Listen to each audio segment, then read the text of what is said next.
Welcome to Bodies, Borders, and Breakthroughs, your podcast for a deep dive into the minds shaping global health professions education. In this episode, we'll be exploring the work of Dr. Jaswant Guzder, an internationally renowned transcultural psychiatrist, psychoanalyst, and visual artist.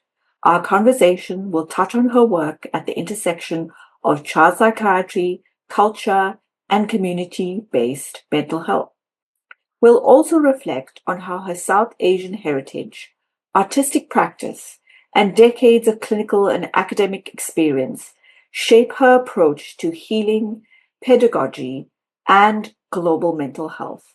But can you tell us a little bit more about your own personal narrative around how you came to this work from psychiatry and from being someone who trained in Canada? Well, I think that probably resonates with my origins. My grandfather migrated in 1906. So we have a long history on Vancouver Island. Actually, that's where I was born and my mother was born. And you know, there's a long history of racism in that time. We couldn't get passports until the year I was born, 1947. And so there's a complicated history of the Japanese internment, the indigenous genocide, many of the racist issues that were part of society and at that time. So during my childhood, I was exposed to a lot of situations which certainly were part of understanding that. And my father was very important to him to study in communities. So I landed up in medical school in Montreal in 1967. And 1967 was a very exciting year for art also in Montreal. And I actually wasn't sure whether I wanted to be an artist or a physician during that time. So I went to art school at night at the museum, and I continued my art making. It's been always a part of my life. Um, and I did psychiatry at McGill. Actually, I quit psychiatry after the first year. I was so traumatized by working in the asylum. I took a year off and lived in India, painted, and then I came back to psychiatry.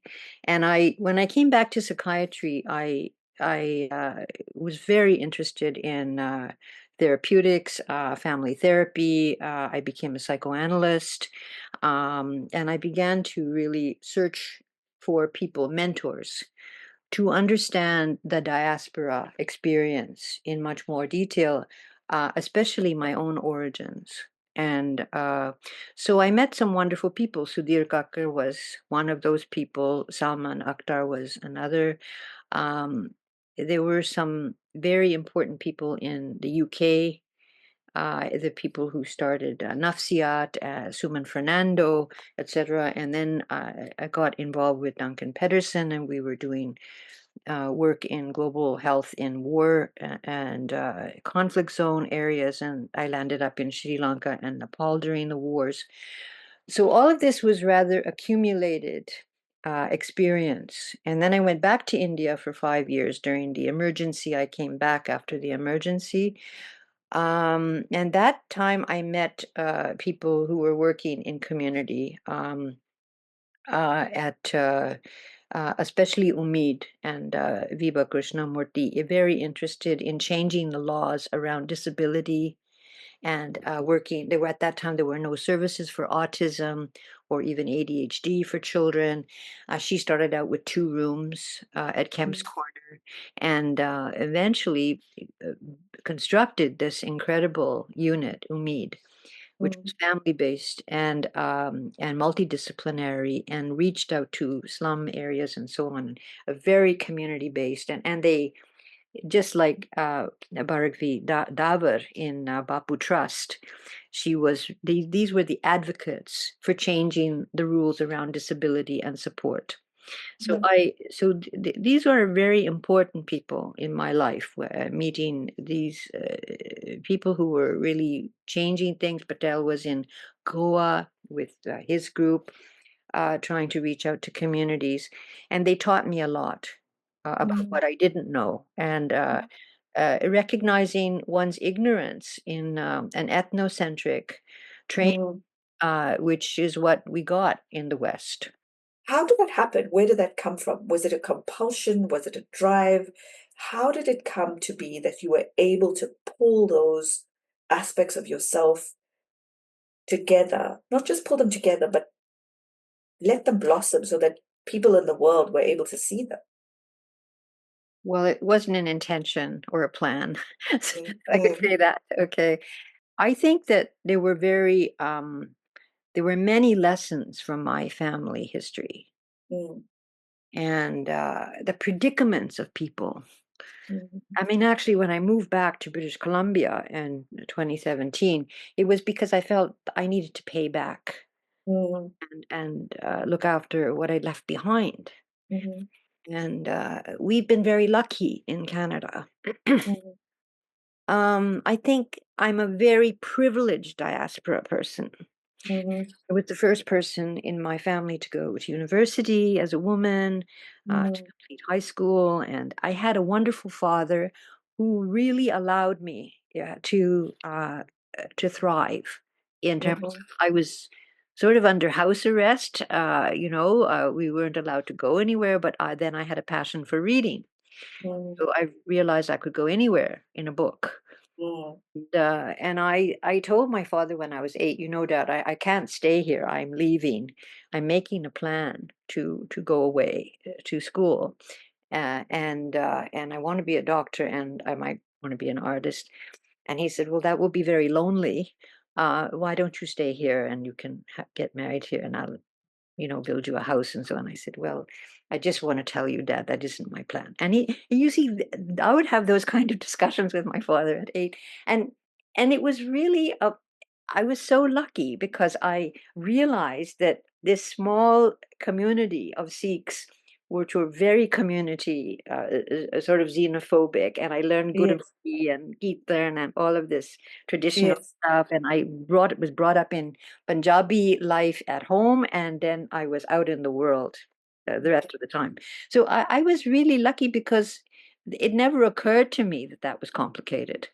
That was just life, and I see the students that I meet now that this is the normal of many, yes, many students in the diaspora is the yes, complexity of individual journey with those multiple languages and multiple inputs, and I consider that the richness of the diaspora. yes, And it's only when you go into the world, go to Nepal or during a war or Sri Lanka and maintain these relationships over years and years that you see that the South needed the support of the North. Now I think things might be moving in another direction. It may be, and at least my feeling is that the South, the global South, is actually the creative space, and they have a great deal to offer us. mm, I am looking at the invisibility of getting things published from the global South, which are brilliant. right, And so my friendships have been very largely international. And that is really, I think, the food of this is the attachments we form across these boundaries. That's what makes everything richer. I mean, so Homi Baba talks about the third, this kind of third space, and Winnicott talks yes. about, this is. So I really feel that that is for me very energizing to have many frames of reference at once. When I look at a piece of paper and I'm going to start drawing, I never start with a plan. I allow the thing to happen. And I think what we should do when we meet communities. We should listen and allow things to come in and then create something in the middle. How would you how would you encourage younger people? And I agree that it's harder where the space is becoming more oppressive.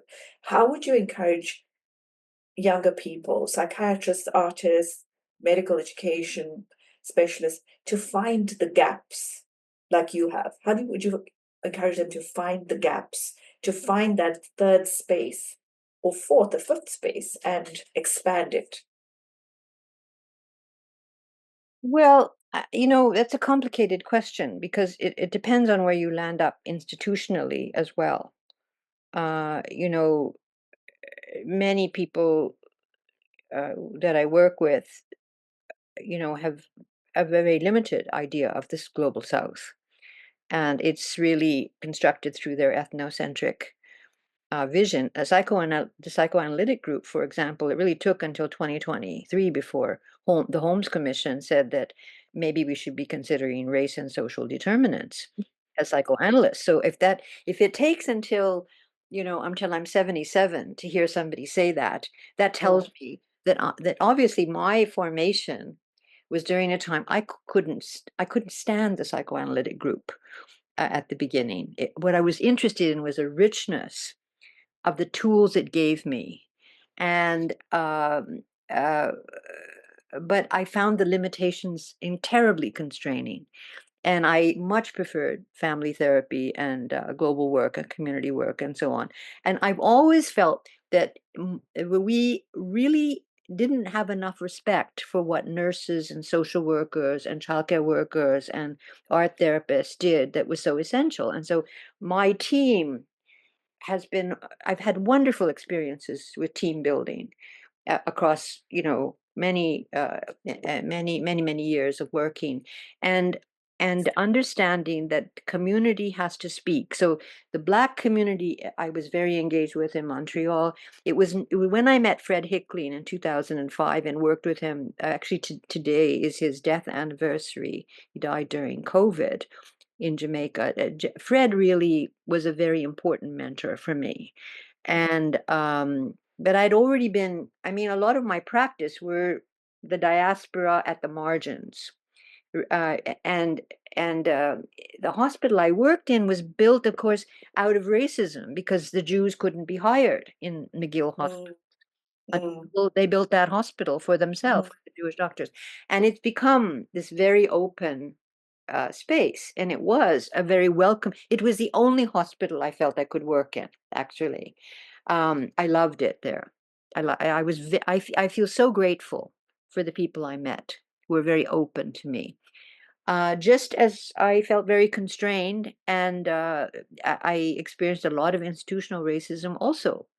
But when you have very little power, you just stay silent and you wait until the time when you will be able to share in a different way in the space. So I don't. When I look at what's happening right now, I'm very very worried about mm. the constraining of possibilities for young people.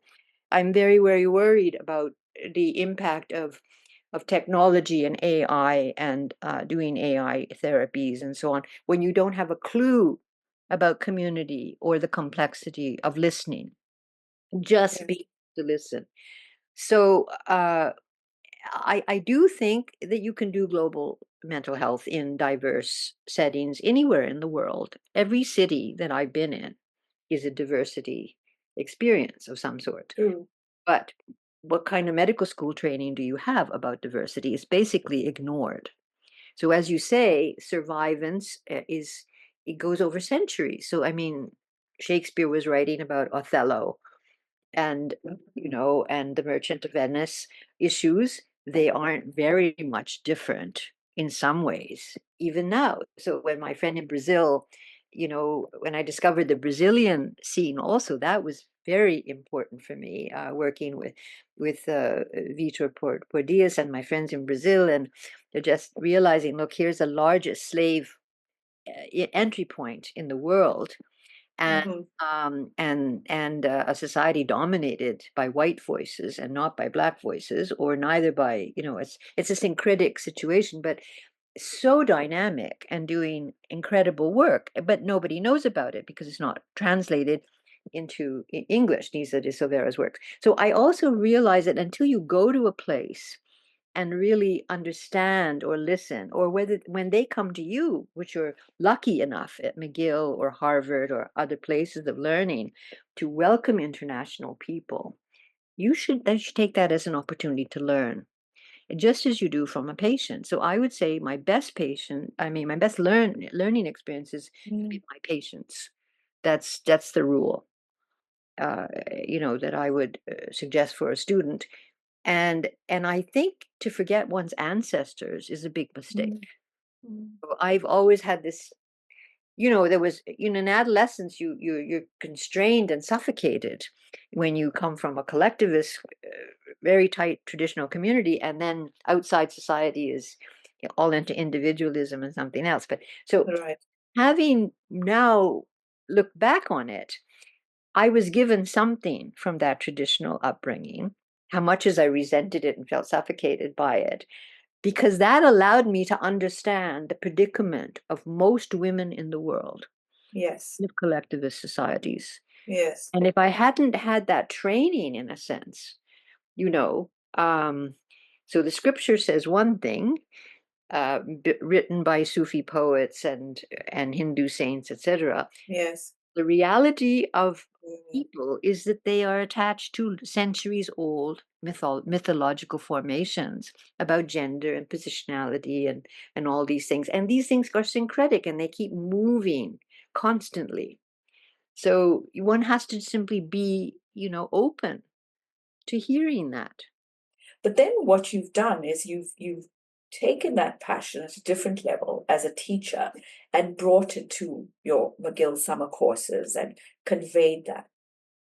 Can you say something about, and we're interested in how people do research or bringing their ideas to community and to the next generation or different people. What is the process through which you bring your very passionate human artistic side to teaching that? Is it possible to teach that, or do you just inspire it in other people? Well, I think if we don't expose it, if we don't speak to therapeutic process as including creative process, and share what we've learned from our patients, um, uh, well, that goes back to, if we look at the clinical writing of Marion Milner and Winnicott and the little drawings that were in the text. Those little drawings in the text are not irrelevant. The squiggle game was not irrelevant in my training, but did any of my supervisors ever talk to me about the scribble game? Never. Okay, never. So I think it has something to do with this importance of the word in scholarly work to the world that Jung was talking about, which was the symbolic world and the unspoken world. And Jung would say it was dangerous to speak of this in many of the places that he was asked to speak. People thought he Mhm. was a madman, or they, Mhm. etc. So he learned to be a little bit more sage about not speaking about what he was doing. Mhm. Mhm. Um, the fact is that mythically, we all have carry myths in ourselves, in the way we Mhm. live, and we absorb these myths without realizing it. And I think one of the things that art gives us is a space to explore that. And why does Shakespeare last so long? Why does the Ramayana Yeah. resonate? Why does Arjuna on the battlefield with Krishna Yes. such importance? Absolutely. And so how do you convey it and teach it? Well, I don't know if there's a direct way, but if I don't talk to my students about what's out there and deeply expose them, at least, to the fact that two-eyed seeing is not just about there's an indigenous way and then there's a medical biopsychosocial way. It's it's uh it's interacting with the maps that have been given to us by indigenous people. I mean, most of my indigenous patients, by the way, do not want to speak because silence has been the only skin that protected them. They were criminalized for practicing ritual and making art. Art was stolen. It was taken away, and and this is true of indigenous people all over the world.